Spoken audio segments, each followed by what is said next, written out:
Minister of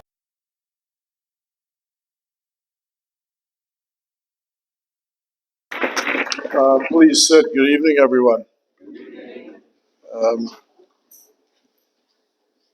So it's a real privilege and honor tonight to have been asked to say these few words and to fill in for my comrade and fellow member of Parliament, Chester Cooper, who is now the Deputy Prime Minister and the Minister responsible for tourism.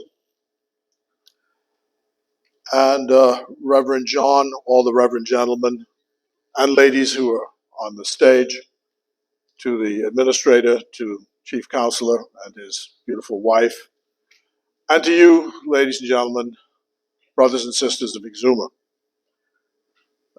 I was thinking myself as I came up the hill that things have come in a kind of full circle, because the first time I came on my own to one of these independence celebrations and services in Exuma must have been the year 1998. And we did the service down at the bottom of the hill. I think that's the Seventh-day Adventist Church.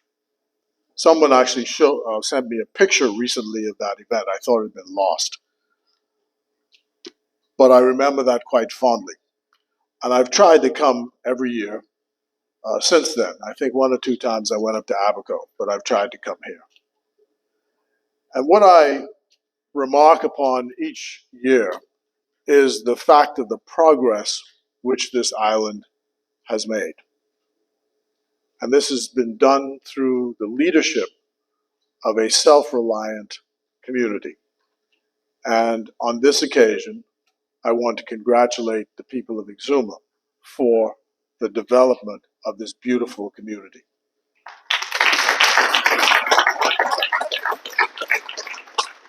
I have some businessmen who are my friends, and every time I come, there's some additional project that they're engaged in. You got Granville out of the airport, Tracy Bowe, I think he's building something too.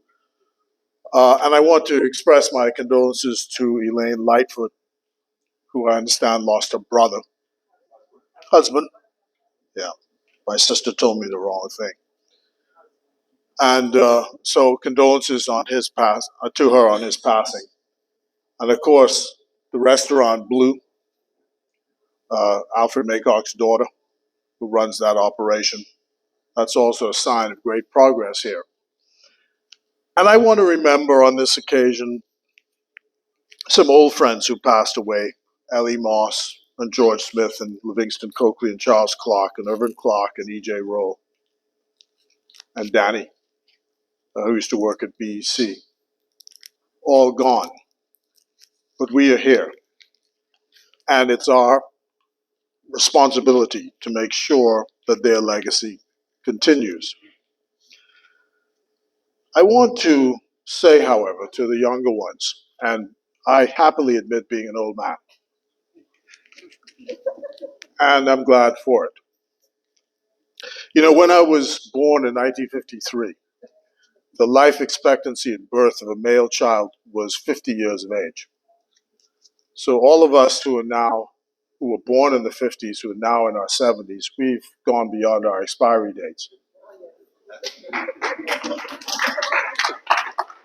What we expect of you, though, is that you live to be 90. So you promise me, I won't be around, but promise me that you'll so manage your life that you can make the age of 90 easily.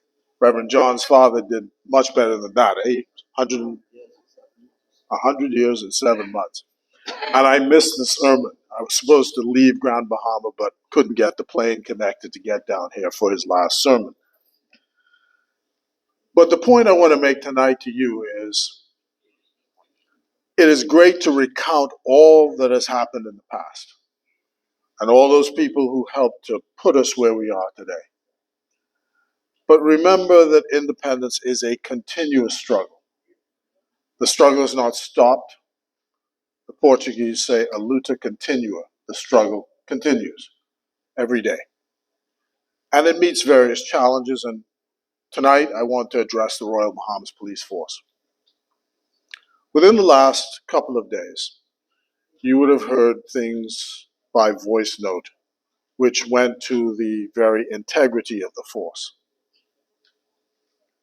And I want to say that notwithstanding all that was heard, that a couple things. One, you don't rush to judgment. Secondly, that we retain our confidence in the Royal Bahamas Police Force as a solid institution in this Commonwealth of the Bahamas. Thirdly, it cannot be, in my view, the first call when something goes wrong that we say we have to bring in somebody from the outside to resolve our problems. And I want us to be very careful about this. The BVI ran into a problem. The British were their overlords. They brought in and had a commission of inquiry.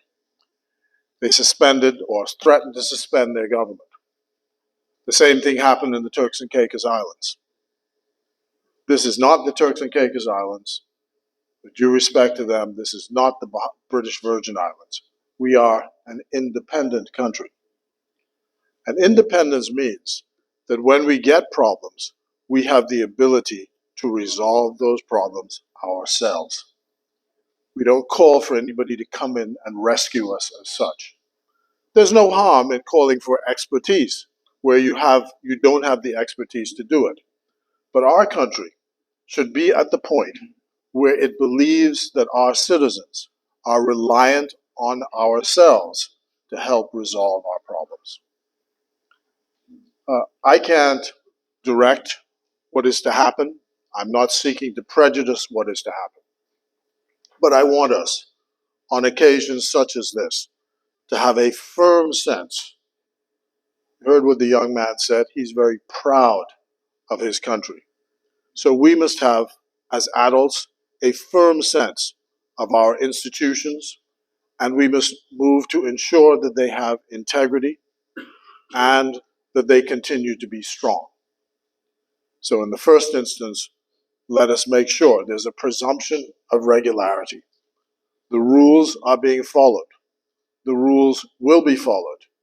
Where we need help, we will get help. But let us not trash our institutions in the process. And this will not only apply to the Royal Bahamas Police Force, but it will apply to all of our institutions. We must protect them because they are all we have. Thank you for listening attentively to me tonight. This is a great country. And perhaps, Mr. Curtis, we can have a debate on many of the things you said. That's for another occasion. But we're all very proud of the things you said tonight. And the saxophone arrived in Miami tonight. So I'm trying to see if they could get it on the plane for you tomorrow. The Prime Minister promised Mr. Smith a saxophone. And we've got it on order, arrived in Miami, hoping we can get it on the plane here tomorrow. So,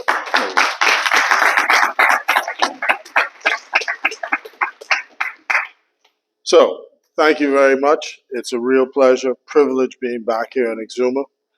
I'm proud of your representative and the work he does on your behalf.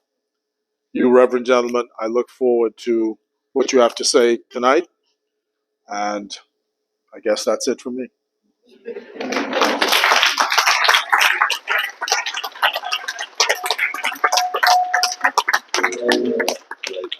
How you doing?